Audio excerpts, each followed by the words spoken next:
Di balik batu-batu raksasa yang diam itu, tersimpan kisah pemakaman nenek moyang kita, ritual yang bukan hanya mengantar jasad, tetapi juga mengikat jiwa mereka dengan desa yang ditinggalkan senja merayap turun di pegunungan Jawa Barat. Kabut tipis merambat di antara pohon damar tua, dan udara lembab membawa aroma tanah yang baru saja diguyur hujan. Di sebuah jalur setapak yang hanya dikenal oleh warga lokal, tanah berundak mengantar langkah menuju sebuah dataran dengan batu-batu raksasa yang tertata tak lazim. Ada batu berbentuk kubus, ada yang pipih menyerupai meja, dan beberapa berdiri tegak seperti penjaga abadi. Mereka menyebutnya Watu Kajiwa, batu yang memiliki jiwa. Para tetua kampung percaya, di bawah batu-batu ini tersimpan jasad nenek moyang yang dihormati, dikubur bersama benda-benda yang dianggap suci. Setiap retakan di permukaan batu seolah menceritakan kisah yang sudah ribuan tahun terkubur, kisah manusia yang tidak hanya mengubur tubuh, tetapi juga harapan, doa, dan keyakinan mereka terhadap kehidupan setelah kematian. Suasana di sana begitu hening sehingga suara napas sendiri terdengar jelas, dan setiap langkah memunculkan gema pelan, seolah ada yang mendengar dari dalam tanah. Di masa lalu, jauh sebelum agama-agama besar masuk ke Nusantara, komunitas-komunitas kuno memandang kematian bukan sekadar akhir. Pemakaman dilakukan dengan penuh upacara, melibatkan seluruh warga, dan setiap tahap memiliki makna simbolis. Di Sulawesi Tengah misalnya, ditemukan kubur batu yang disebut Waruga Peti Batu berbentuk rumah kecil dengan atap segitiga, di dalamnya tersimpan tulang belulang. Masyarakat saat itu percaya bahwa roh orang yang meninggal akan tetap menjaga desa jika dikuburkan dengan cara yang benar. Prosesnya panjang, jenazah dibersihkan, dibungkus dengan anyaman, lalu diletakkan meringkuk seperti posisi janin, melambangkan kembali ke rahim bumi. Batu penutupnya dihiasi simbol-simbol yang dipercaya sebagai penolak bala. Bayangkan beratnya memindahkan bongkahan batu besar itu tanpa alat modern. Puluhan orang mendorongnya bersama, diiringi doa dan mantra, agar roh yang meninggalkan dunia tidak marah, dan justru melindungi mereka yang hidup. Di Tanah Toraja, ritual pemakaman dikenal dengan nama Rambu Solo menjadi salah satu upacara paling rumit sekaligus megah di dunia. Jenazah tidak segera dikubur, melainkan disemayamkan di rumah untuk waktu yang lama, bahkan berbulan-bulan atau bertahun-tahun, hingga keluarga siap mengadakan upacara besar. Saat hari pemakaman tiba, kerbau disembelih, babi dipersembahkan, dan seluruh kerabat dari jauh berkumpul. Peti mati kemudian diarak ke tebing karst yang sudah dilubangi sebelumnya. Tebing-tebing itu dipenuhi tahu-tahu patung kayu menyerupai orang yang telah tiada, berdiri memandang lembah. Orang-orang menangis, menyanyi dan menari dalam satu perayaan yang menggabungkan duka dan hormat. Setiap tetes darah hewan kurban dianggap sebagai bekal perjalanan roh menuju alam arwah. Masyarakat percaya bahwa hanya dengan ritual yang lengkaplah roh leluhur bisa tenang dan memberikan berkah pada generasi berikutnya. Inilah salah satu contoh bagaimana nenek moyang tidak memisahkan kehidupan dan kematian. Keduanya adalah siklus yang saling melengkapi. Jejak serupa juga ditemukan di Sumatera, di situs megalitik Pasemah, di mana kubur batu dengan pahatan aneh masih bertahan hingga kini. Beberapa peti batu dihiasi ukiran manusia berkepala hewan, atau manusia yang memeluk anak. Para peneliti menduga ini bukan sekadar hiasan, melainkan pesan spiritual, simbol perlindungan atau doa untuk perjalanan roh. Saat penggalian dilakukan, ditemukan manik-manik, kapak batu, bahkan sisa makanan di dalamnya, menunjukkan bahwa orang yang mati dibekali dengan benda-benda yang dianggap penting untuk kehidupan berikutnya. Dalam kebudayaan seperti ini, batu bukan sekadar benda mati, melainkan medium penghubung antara dunia manusia dan dunia roh. Begitu besar penghormatan mereka terhadap orang yang meninggal, sehingga setiap batu yang diletakkan di atas kubur menjadi monumen abadi bagi keluarga dan desa. Jika melangkah ke Watu Kajiwa di kaki Gunung Ciremai, suasananya membawa perasaan yang sulit dijelaskan. Situs ini dianggap sakral oleh masyarakat setempat. Di beberapa batu ditemukan cekungan yang diduga tempat sesaji atau air suci. Legenda menyebut bahwa setiap tahun pada masa lalu, warga desa berkumpul membawa makanan, bunga, dan dupa, meletakkannya di batu-batu itu untuk menghormati arwah leluhur. Malam pun dipenuhi cahaya obor dan bau dupa yang samar. Suara mantra terdengar dari para dukun adat yang memimpin upacara. Watu Kajiwa menjadi semacam jembatan waktu, tempat generasi masa kini bisa merasakan denyut kehidupan masa lampau. Arkeolog yang meneliti situs ini meyakini bahwa di bawah beberapa batu terdapat ruang pemakaman atau bekas ritual kematian. Namun masyarakat setempat enggan menggali lebih dalam, karena takut mengganggu kedamaian arwah yang bersemayam. Semua jejak itu menunjukkan bahwa nenek moyang kita memandang kematian dengan cara yang sangat berbeda dari kita sekarang. Bagi mereka, orang yang mati tidak pernah benar-benar pergi. Mereka hadir melalui batu-batu, melalui upacara, melalui benda-benda yang ditinggalkan. Mereka menjaga desa, mengawasi sawah, dan memberi tanda dalam mimpi. Karena itu, pemakaman bukan sekadar prosedur, melainkan perayaan hubungan antara yang hidup dan yang mati. Dari kubur batu di Sulawesi hingga situs Watuka Jiwa di Jawa, kita menemukan jejak spiritualitas yang dalam.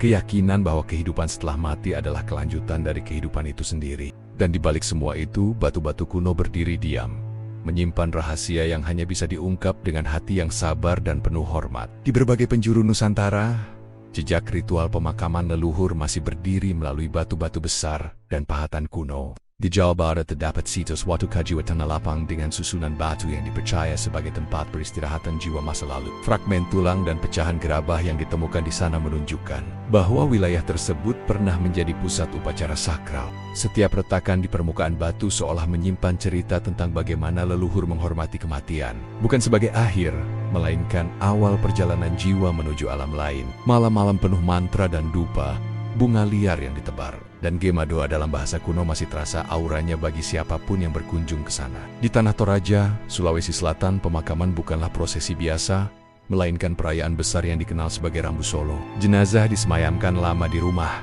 lalu diantar dengan prosesi meriah menuju tebing karst yang sudah dilubangi sebelumnya. Patung kayu tahu-tahu ditempatkan di depan liang, seolah sang mendiang masih memandang desa dari ketinggian. Di Sulawesi Tengah, waruga kubur batu berbentuk rumah menjadi bukti lain betapa rumitnya pemahaman leluhur tentang kehidupan setelah mati. Setiap detail pahatan dan benda bekal di dalam kubur adalah doa yang membatu, simbol keyakinan bahwa roh orang mati akan melindungi generasi yang masih hidup. Tak hanya di Sulawesi dan Jawa, di Kalimantan tiang sandung berdiri tinggi, menampung tulang-tulang orang yang dihormati, dengan ukiran rumit sebagai doa yang terpatri. Di Nias, batu-batu besar dijadikan tempat duduk sakral dan monumen untuk mengenang kepala suku yang telah pergi. Semua ini membuktikan bahwa pemakaman bukan sekadar mengubur jasad, melainkan ritual yang mengikat manusia dengan alam, leluhur, dan generasi mendatang. Dari kubur batu hingga Watuka Jiwa, setiap situs adalah cermin spiritualitas nenek moyang, pesan abadi bahwa kematian hanyalah gerbang menuju kehidupan yang lebih dalam. Semua peninggalan itu menunjukkan bahwa bagi leluhur Nusantara, hubungan dengan yang sudah tiada tidak pernah benar-benar putus. Setiap batu yang dipahat, setiap liang yang digali, dan setiap ukiran pada tiang sandung adalah jembatan yang menghubungkan dunia manusia dengan alam roh. Mereka menganggap orang yang telah meninggal bukan hanya kenangan, melainkan pelindung yang tetap menyertai perjalanan hidup. Itulah sebabnya di banyak daerah, upacara pemakaman bisa berlangsung berhari-hari, bahkan berminggu-minggu, dengan doa dan sesaji yang tak pernah putus. Karena kematian adalah awal perjalanan baru, bukan sekadar akhir dari sebuah kisah. Watuka Jiwa, Waruga, Tahu-Tahu, hingga batu megalit Nias, semuanya bukan sekadar benda diam. Mereka adalah arsip hidup yang berbicara melalui keheningan. Saat seseorang berdiri di hadapan batu-batu tua itu, terasa seolah ada suara lirih dari masa silam yang memanggil, mengingatkan bahwa manusia adalah bagian dari siklus panjang yang terus berputar. Masyarakat dahulu memahami bahwa menjaga leluhur berarti menjaga harmoni desa, menjaga keberkahan ladang, dan menjaga keselamatan anak cucu. Karena itulah setiap paten ritual dilakukan dengan sepenuh hati, dengan kesadaran bahwa apapun yang mereka lakukan akan bergema ke masa depan. Kini, di era modern ketika teknologi mendominasi, situs-situs itu tetap tegak, mengajarkan kita bahwa identitas sejati sebuah bangsa tak hanya dibentuk oleh masa kini, tetapi juga oleh cara kita menghormati masa lalu. Mengunjungi tempat-tempat itu bukan hanya perjalanan wisata, melainkan ziarah batin untuk mengenali akar kita sendiri. Mereka yang berjalan di jalur menuju Watuka Jiwa atau mendongak ke tebing-tebing Toraja sedang melakukan percakapan diam dengan leluhur yang mengukir batu, menggali liang, dan memahat doa mereka ke dalam alam. Inilah warisan agung nenek moyang. Pesan bahwa kehidupan dan kematian saling memeluk, dan jiwa mereka tetap hidup dalam setiap batu yang tak pernah runtuh oleh waktu. Di balik setiap situs megalitik dan kubur batu yang tersebar di Nusantara, tersembunyi kisah tentang betapa kuatnya ikatan manusia dengan alam tempatnya berpijak. Di pedalaman Sumba misalnya, ada tradisi pemakaman dengan batu kubur raksasa yang disebut kubur Marapu. Batu-batu itu tidak dipotong dengan mesin modern, melainkan digeser dengan tenaga ratusan orang menggunakan gelondongan kayu dan tali rotan, ditarik dari bukit sejauh berkilometer hingga ke kampung. Prosesnya menjadi sebuah pesta besar. Musik gong berdentang, nyanyian perempuan mengiringi langkah para pekerja. Anak-anak berlarian membawa air, sementara para tetua membaca mantra perlindungan. Batu itu kemudian dijadikan atap kubur bagi kepala suku atau tokoh penting desa. Dihiasi ukiran yang bercerita tentang perjalanan hidupnya. Ketika batu raksasa itu akhirnya diletakkan di tempatnya, seluruh desa bersorak, tidak hanya untuk mengenang orang yang telah pergi, tetapi juga untuk merayakan kebersamaan dan kekuatan yang membuat mereka mampu memindahkan gunung dengan tangan kosong. Perjalanan kita membawa kaki ke ujung Sulawesi Tengah, tepatnya ke lembah badai yang sunyi, di mana patung batu raksasa berdiri dengan ekspresi data dan mata membulat seperti menyaksikan ribuan tahun berlalu. Sebagian arkeolog menduga patung itu berhubungan dengan ritual pemakaman atau pemujaan roh, karena di sekitarnya ditemukan pecahan gerabah dan sisa tulang. Orang-orang setempat menyebut mereka sebagai para penjaga, makhluk yang dulu pernah hidup dan kemudian berubah menjadi batu karena melanggar aturan adat. Saat senja datang, bayangan patung itu memanjang di tanah, seperti melambai kepada generasi yang lewat. Tak ada suara manusia, hanya desir angin dan burung-burung yang melintas. Namun, dalam kesunyian itu, terasa ada sesuatu yang tetap hidup, seolah roh-roh lama masih berdiam di sana, menjaga cerita yang belum sepenuhnya diungkapkan. Menyentuh batu itu membuat seseorang merenung. Berapa banyak doa dan air mata yang pernah mengalir di tempat ini, berapa banyak nyawa yang dimakamkan dengan upacara agung, dan berapa banyak rahasia yang tetap terkunci di dalam tanah. Lebih jauh ke barat, di dataran tinggi Pasemah, Sumatera Selatan, ditemukan puluhan dolmen meja batu besar yang diyakini sebagai kubur atau altar pemujaan. Beberapa memiliki pahatan aneh. Manusia memeluk bayi, manusia dengan tanduk, atau figur yang menggendong hewan.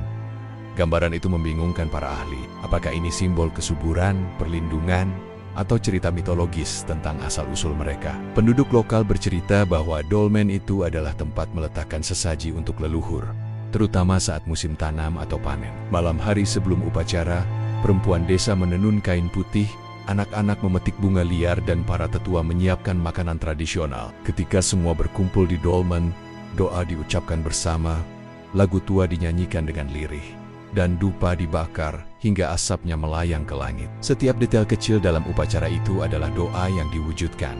Permohonan agar roh leluhur memberkati bumi dan tanaman. Batu-batu itu, meski diam, menjadi saksi ribuan upacara serupa yang mengikat manusia dengan dunia roh. Di Kalimantan Timur, suku Pasir memiliki kebiasaan unik dalam menghormati kematian. Mereka meletakkan tulang-tulang leluhur di sebuah gua batu yang disebut liang kubur. Gua itu dihias dengan patung kayu, ukiran naga, dan kain tenun warna-warni. Setiap kali ada upacara, keluarga besar datang membawa makanan, buah-buahan, dan ayam yang kemudian disembelih di mulut gua. Asap dupa mengepul, doa adat dibacakan, dan para anak muda mendengar cerita tentang orang yang dimakamkan di sana. Kisah tentang keberanian berburu, tentang perang suku, atau tentang pengetahuan obat hutan.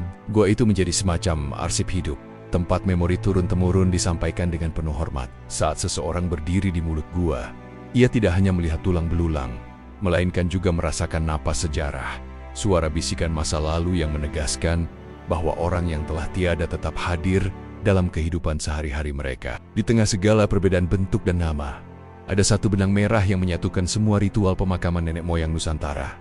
Kesadaran bahwa hidup dan mati hanyalah dua sisi dari perjalanan panjang manusia. Mereka tidak memandang kematian sebagai sesuatu yang menakutkan, melainkan sebagai momen sakral yang harus dirayakan dengan penuh hormat. Batu, kayu, tebing, dan gua dipilih bukan sekadar karena fungsinya, tetapi karena keyakinan bahwa tempat-tempat itu memiliki kekuatan untuk menjadi rumah roh. Tradisi itu mengajarkan bahwa kematian bukan akhir dari hubungan dengan orang yang kita cintai. Mereka tetap bersama kita, melalui doa, melalui upacara, melalui batu yang berdiri kokoh selama ribuan tahun. Kini, ketika kita menginjakkan kaki di situs-situs itu, kita sedang berdialog dengan leluhur yang memahat batu, menggali liang, dan memanjatkan doa mereka di masa silam. Kita diajak untuk menghormati tanah yang kita pijak, karena di bawahnya mungkin ada jasad yang dulu diberi upacara penuh cinta. Kita diingatkan untuk merawat tradisi, karena di sanalah identitas kita sebagai bangsa terbentuk. Dari Watu Kajiwa yang sunyi hingga kubur batu Waruga yang berlumut,